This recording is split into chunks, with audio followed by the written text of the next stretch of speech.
Let's jump to the not-too-distant past, April 4th of 2014. Captain America, the Winter Soldier. Tim, I want to let you know, this is my favorite of the MCU films. I did not care for it. Wow, so this is probably our first real disparity. I mean, the Thor films made an impression, you found them favorable. Yeah. To me, they were forgettable. But yeah, this one, man, two different poles. So Anthony and Joe Russo did the film previously. Again, kind of unexpected choices for this big of a project. They had done some work on the small screen Community, the comedy sitcom. Yeah. For me, this film, it's got some charm in that it kind of feels like a 70s almost espionage spy film. You've even got Robert Redford there. And kind of a unique role for him playing a villain, perhaps for the first time. Yeah. And to me, I've used the term earlier in this discussion, stakes. This one, the action I felt, was, I'm not going to go so far as to say the most plausible, but I understood the motivations. I could follow it. It might be a hair long. I know it goes 2+. That's kind of the norm for these films. Yeah. But I saw it in a packed house, an early screening. I got to catch it maybe 10 days or so before it hit nationwide, and I found it a hoot. I kind of don't want to spoil that by seeing it a second time at home. I doubt I'll have as much fun the second time around. I felt it was the most tight and compact, and for me, enjoyable of the run. But yeah, what's your hot take, man? What's wrong with it? Well, I had some difficulties with... Where do I start exactly? What exactly is Captain America's legal standing? I mean, his rank was a bit ceremonial to begin with. I mean, he kind of lived up to it, actually leading the war and stuff like that. But I'm not completely certain what his actual... What is S.H.I.E.L.D.? What is its job? It seems to be an arm of the government. So now we're recruiting vigilantes to actually work for the government, which I find to be a bit troubling. But then, I don't know, it just, the whole conspiracy aspect that Hydra has, corrupted it from the inside out. Yeah, they've been infiltrated. Yeah, I don't know. It just didn't, I couldn't buy into it, for lack of a better term. If the whole movie had been about, well, not even the whole movie. I mean, there's that... I haven't really watched the TV show Agents of S.H.I.E.L.D. all that much. I'm not either. But it just... Maybe it was because of the baggage of the other Avengers movies or whatever, knowing S.H.I.E.L.D.'s in the background there.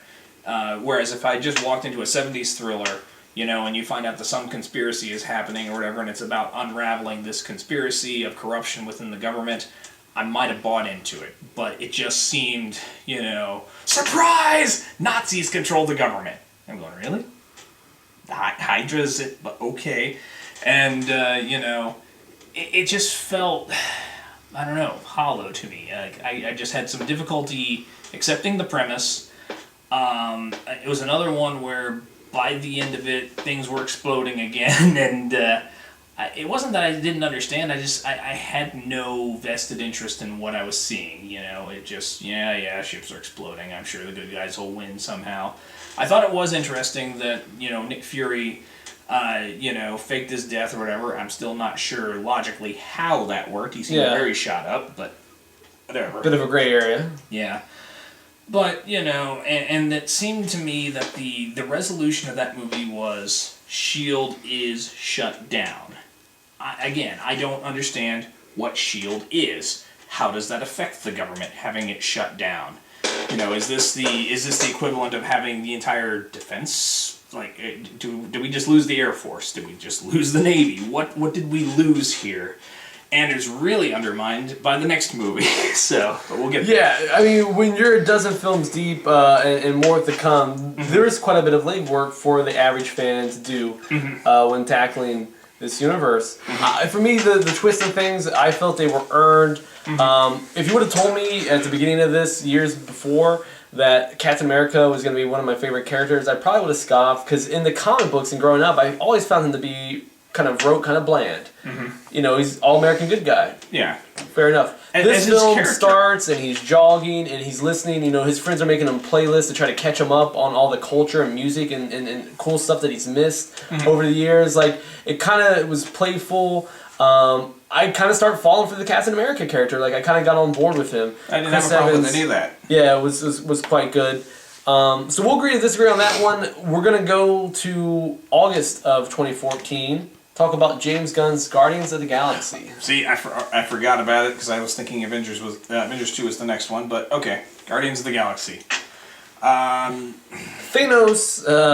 you know, has appeared in the last couple credit scrolls.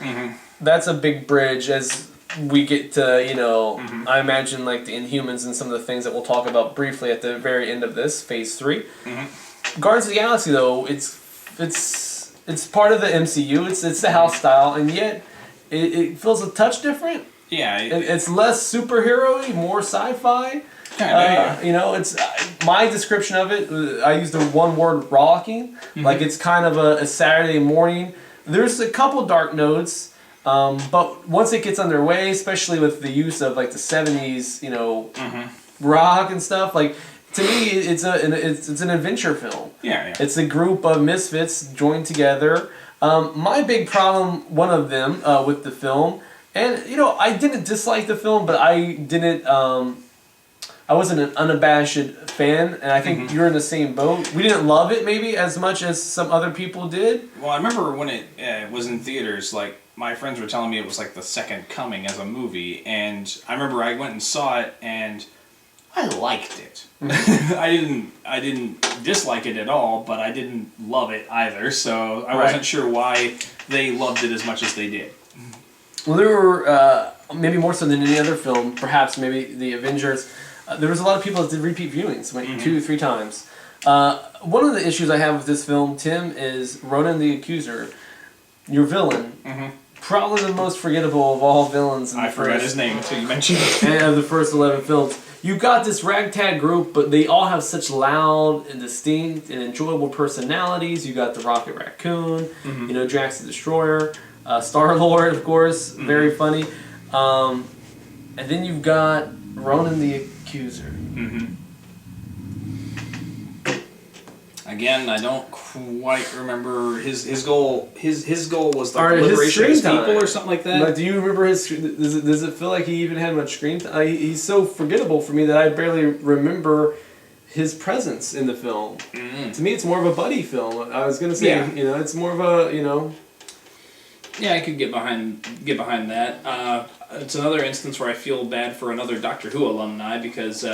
I forget the actress, Karen Gillan, who used to play Amy Pond. Once again, you know, here she gets to be in a Marvel movie, and they put so much makeup on her, and you know, she shaved her head for the role that she was kind of the female Mook, for lack of a better term, and it was like she did well in the role, but anyone could have played that role. They probably could have gotten a CG puppet to play that role, and I just felt bad for her for being in that role. I don't understand the nature of the Infinity Stones. I don't understand why, when the slave girl touched it, she exploded. When what's-his-name touches it, he seemed to make him semi-all-powerful, and I don't understand why, when the entire group touches it, it diffused it. The ending. What happened?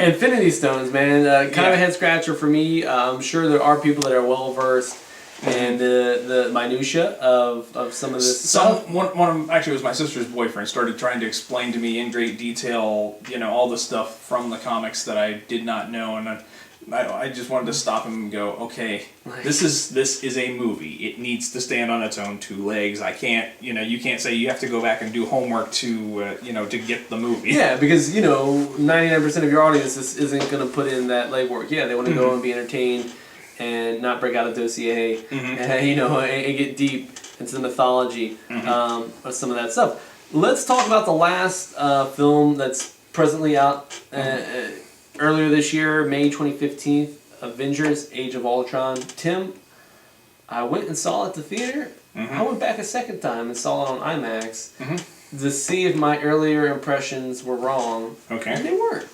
I stick by my... They were not. Okay. I stick by my initial impression. I might have a bit more to say about it because it's been more fresh in my mind. But before I get on my diatribe, you've seen Age of Ultron? Seen it once. Thoughts? I took 2 restroom breaks, so there are parts that I missed. It's about 225. Yeah. Plus 15 minutes of previews and commercials. I have very conflicted feelings on it. The most conflicted feeling that I have comes from my man crush on James Spader. I love James Spader. He does the voice of Ultron. Yes, he was Daniel Jackson in the Stargate movie. He played Alan Shore on the TV show Boston Legal, which he played just this really slimy lawyer that you just couldn't help but love. Daniel Jackson, no relation to Percy Jackson in No. those 2 films. But. No. So, I absolutely loved the voice work he did for Ultron. Every moment that he was on screen and he was talking, Mesmerized for you. Just mesmerized. There's a part of my brain screaming at me that's going, this is wrong, this does not work, this is ruining this movie, but I'm still enjoying it just because of how much I enjoy that actor. Yeah. So, there's that. I was very confused right out the gate because the first Avengers movie ends with, I forget the name of the agent, but she walks up to Samuel L. Jackson and goes, how will we get the Avengers back? And they'll be like, well, something will happen that will cause them to come back. Right. Because we don't have their cell phone numbers. The end of Iron Man 3 ends with Iron Man blowing up all his suits and seemingly retiring. Thor, okay, post-credits he left Asgard and is on Earth, so maybe he left his cell phone. I don't know. S.H.I.E.L.D. is disassembled. I don't know that Captain America has any official rank anymore. He seems to have been underground. So, Avengers 2, they're a team and they're hanging out like they're the X-Men. Like they've just been doing that the whole time. Yeah, they like to have revels, is the word used. They like to have, they like to party. Yeah, and... posh, nightclub setting. Yeah, it really felt like they all had each other's cell Crack phone numbers. wise. They were all just hanging out all the time. Did Iron Man have some sort of existential victory where he discovered he didn't need the suit and could kind of retire? No, he never blew them up. They're still there. Yeah, there's more than one. Yeah. So that immediately kind of kicked me out of the movie right from the word go, and it wasn't like it was another New York level crisis that was happening that brought them together. It's just, oh yeah, we got to take down this 3rd or 4th in command mook that has something that does a thing, which... That's the MacGuffin, the things, the Infinity Stones, and this film has its own... Yeah, it's hard to keep... Again, we talk about keeping track. You kind of need a notebook to keep score. Okay, so... Sorry. I was just going to say, for me, the first time that I watched it, I talked before about that. Here's a term I'm going to use and toss out there. Mm-hmm. Fatigue, battle fatigue, CGI fatigue. The first time I saw this movie, about a little past the midway point, I had such a fatigue. My eyes literally glossed over, and I was awash in spectacle, and I walked out of there immediately not knowing what I had seen. Like, I wasn't asleep, but I wasn't quite in a fully awake state. Like, I was kind of in a stupor. Mm-hmm. And so I was like, listen, this film is going to be one of the more talked about films, regardless of its artistic merit or your lack thereof. It's going to make a ton of money. Like, being a cinephile, being a movie guy, I got to go back and see it a second time. I can't not have an opinion on this movie. So I went back, saw it in IMAX, and the first 10 or 15 minutes, like, I was kind of having a little bit of fun. Mm-hmm. Like, the camaraderie and the jokes and kind of the energy of the team, the symbiosis, and kind of, they're playing off of each other, and they all kind of have a little moment. And so I'm kind of like, and then seeing it on that screen and feeling my seat rumble, I was like, this is right. This is, again, though, I felt battered. Like, I felt exhausted. Mm-hmm. Apparently it works for a lot of people because it's majorly successful. But for me, 2 times in, I left just feeling fatigued, disinterested. And I can't even pinpoint the exact moment that, for me, it's went off the rails. Maybe it's when Ultron's levitating a small, like, maybe it was an Eastern European, it was a fake city, but, it's kind of floating like a top. Well, that's funny. One of my restroom breaks happened, as the Avengers are deciding to leave the farm, and I come back from the restroom. It was a somewhat lengthy restroom break, and there's a floating island, and why wouldn't there be? That was about my reaction to it of, okay, things are floating, why not? Okay, I don't care. I guess when it comes out on Blu-ray, like, because I still feel so sort of I don't have a grasp on this or why some people are so crazy about it, including like Tasha Robinson from The Dissolve. I enjoy her take on things. She can often have a bit of a cynical tinge, but she was all on board with this. Other people whose opinion I respect, had quite a good deal of fun with it. Not me. And I don't know. I can't put my finger on it. The last film, Tim, to come to round out Phase 2, July 17th. It's upon us very soon. Ant-Man. We haven't seen it, so we can't talk about it. Peyton Reed was brought in to do it. He replaced somebody. Yeah, Edgar Wright.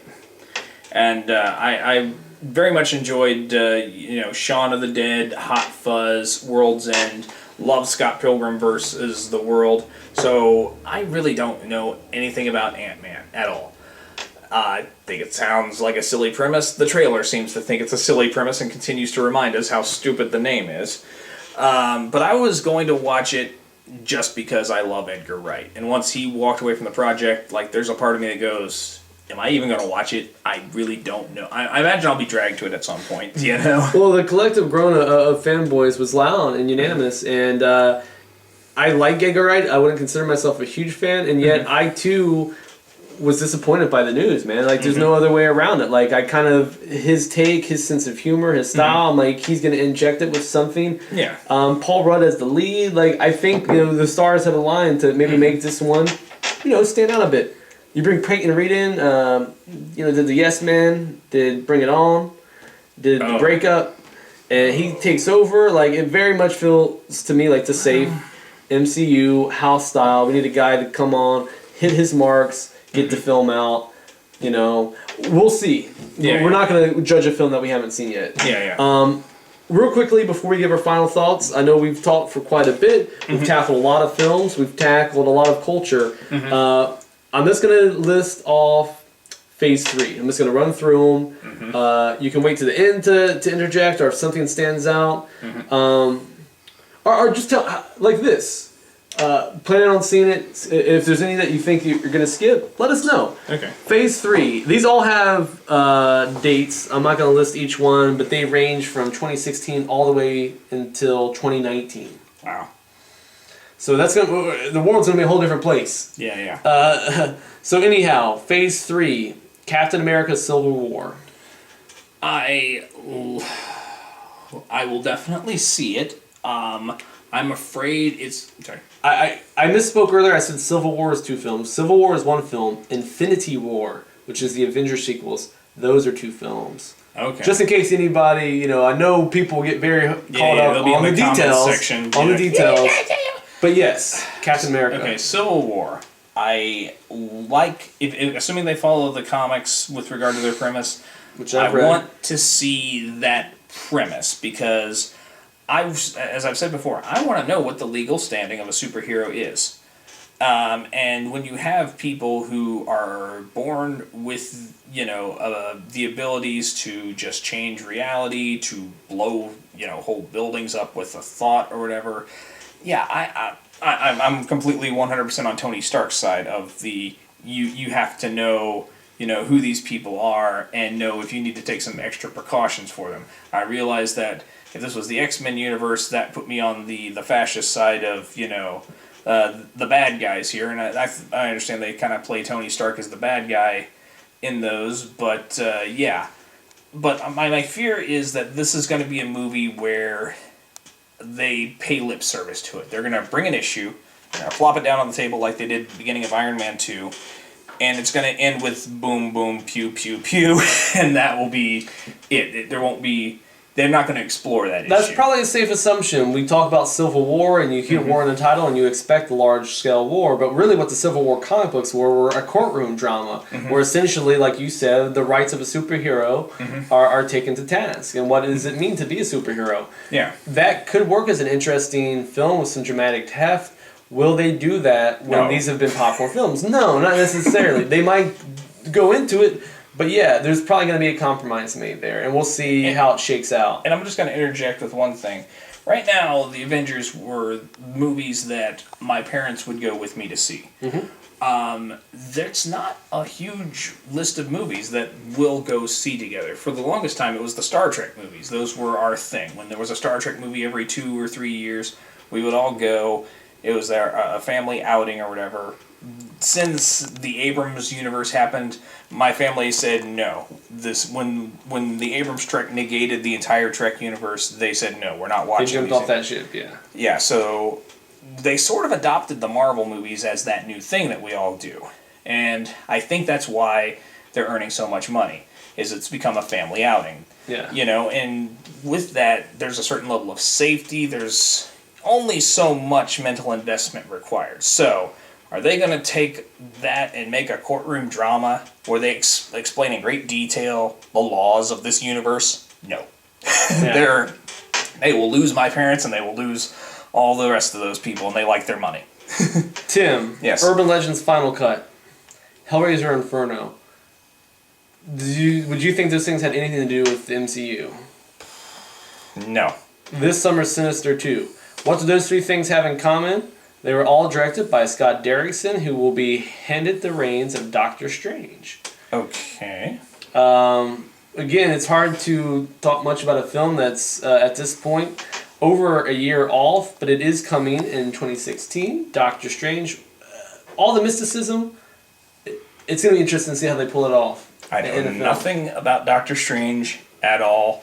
I think Benedict Cumberbatch has been cast as Doctor Strange. Is that correct? Do you know? I've heard rumors, but I don't know anything for certain. Okay. I won't research on the spot here due to time constraints. Okay. Guardians of the Galaxy 2, the same director, James Gunn's back. I felt like maybe one thing about that film more so than its other films in the MCU is that he had a little bit more free reign, it felt. Yeah, because, what goes on in a different galaxy doesn't really, have to affect things so like if they that. give him his sandbox back and let him play, we might have another fun film. I wouldn't mind seeing those characters again, I just wouldn't mind seeing the plot be a little tighter. Sure. And maybe a better villain. Yes. Again, back to the word stakes, some stakes. Mm-hmm. Untitled Spider-Man film.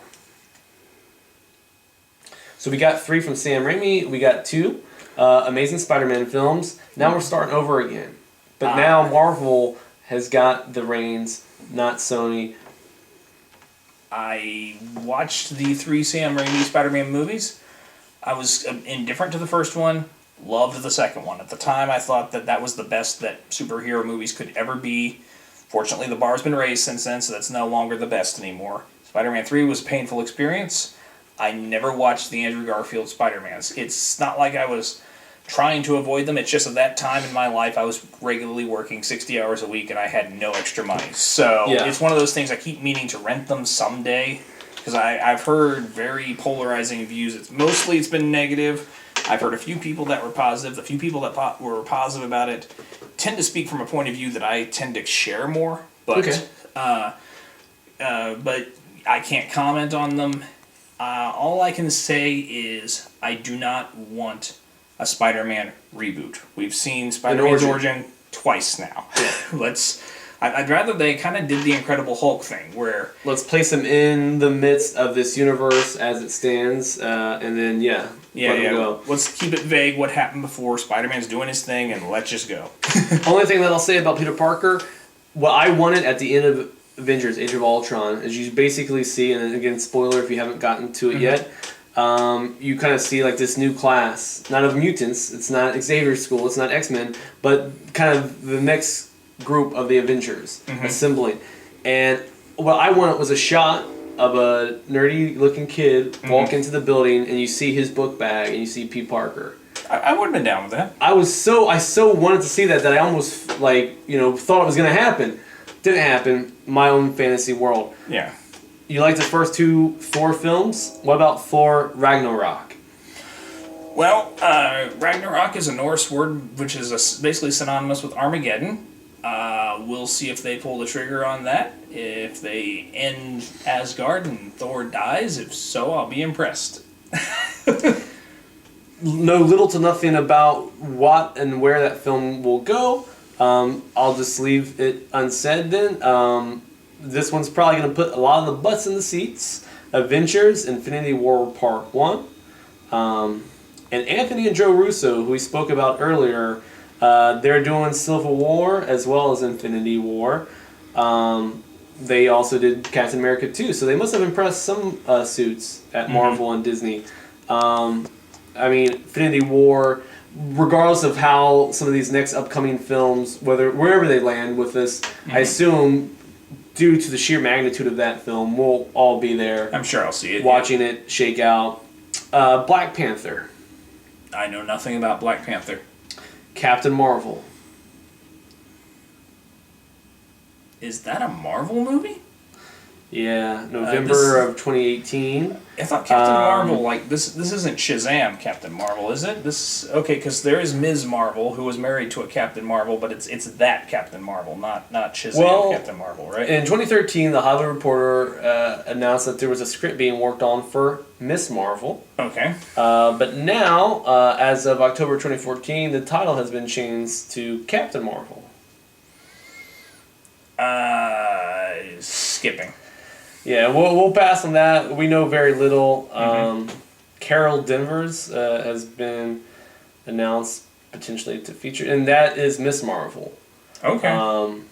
So, okay. We don't know. Yet to be said. That leaves us with the final two. Sorry for the interruption there.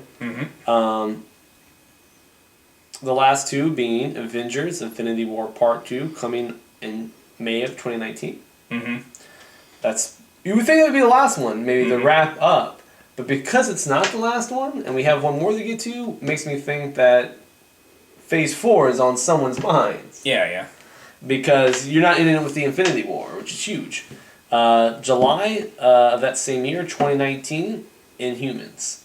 I know nothing. I don't even know if that's a group like the X-Men, the Avengers. Inhumans is a group.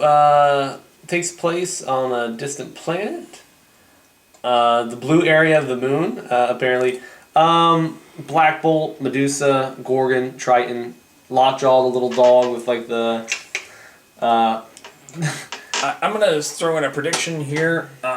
If there is a Phase 4, the Part 4 of the Avengers movie, I predict will kill off or damage most of the cast. And simply because as these actors, as their stars continue to rise, each one of them will demand a higher salary than the previous movie, and there's more of them. And so these movies are just going to keep getting more and more expensive until it's no longer profitable to make them, even if everyone shows up. So, well, whatever happens in the Infinity War, whatever characters die off, the Inhumans is a fairly big faction, a super group, all characters that are not, from these other ones, like, Avengers Assemble, it's a group of individual comic book characters. The Inhumans have always been a group, all the way dating back to their first appearance in Fantastic Four in 1965. I've always known them as the bridesmaid, not the bride. Like, they appear in a lot of different things. Yeah. But I've never known, like, an Inhumans book to be, like, a hot property.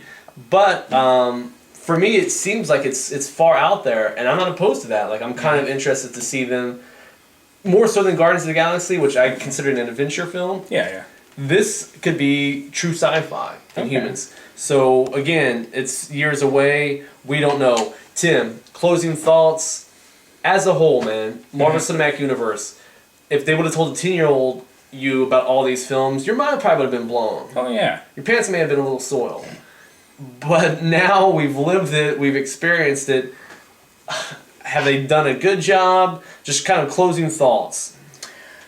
I will take the current crop of comic book movies being produced by Marvel over the crap that was being shoveled at us in the 2000s. That stuff almost broke me. But Nick Cage Ghost Rider. Yes, exactly. Daredevil. Constantine. All that sort of stuff. I appreciate the current crop more. The 2 Punisher reboots. Well, I have mixed feelings on those, but whatever. Yeah. Anyhow, I am happier with the state of comics now than I was then, but I just am starting to feel full, for lack of a better term. Like, okay, I want something new now. I feel like we're all on the same page there. The veneer is starting to lose some of its sheen. For me, the cogs of this Marvel Cinematic Universe, the fact that they all do use the house style, the fact that the 3 acts, they are fairly predictable. Some of the characters relatively interchangeable. And like you said, is there too much of a good thing? Maybe when we're 15 films into a series, maybe it is. Maybe if some of these were standalone films and could exist onto themselves and not have to carry on this overarching story, maybe they would have been better. Remember more fondly. Hard to say. I do know personally, like I've said, I'm starting to feel some fatigue, some exhaustion. Not to say that when Ant-Man comes out, I won't be checking it out. I'm going to give it its due. But the last couple, Age of Ultron was a problematic viewing experience for me both times out. Now, regardless of what happens to the Marvel Cinematic Universe, I do think that a shared universe is going to be a thing from now on. Simply because, people do so often, go on a Netflix binge where they'll watch all the Avengers movies or whatever, and you can do that nowadays. I think it's shown that it can be profitable, and that'll be kind of just a thing from now on. Well, until technology changes, again. And so by shared, you don't mean shared as in like DC or Marvel. That's where my mind was going, like sharing the breadth of comics. What I mean is, I think you might, whatever the next big thing is, let's say hypothetically Nintendo gets back into the movies business. They'll make a Mario movie, they'll make a Link movie, but there will be, it'll be the same production company. They will be in continuity with each other. And this design, you're saying the larger the larger shared universe where they connect these movies together, so that when people at home queue up their Netflix, they go, where I have to watch this one, and I have to watch where they this one. hold a press conference and they not only list what's coming up next year, but in the case of Marvel, Phase 3 has already been announced 3-4 years ahead of time. Yes. That larger picture, I think if you get successful early on like they did, it can carry you forward. But we'll see, man, because right now it's 2015 and 2019. We'll be looking back at 3 phases of Marvel movies, and it could have fallen off a cliff. It could have brought us back in. At this part, I'm relatively lukewarm, but I still see them. Yep. All right, man. Stan Lee, Excelsior, man. Retire already. Thank you for bearing with us.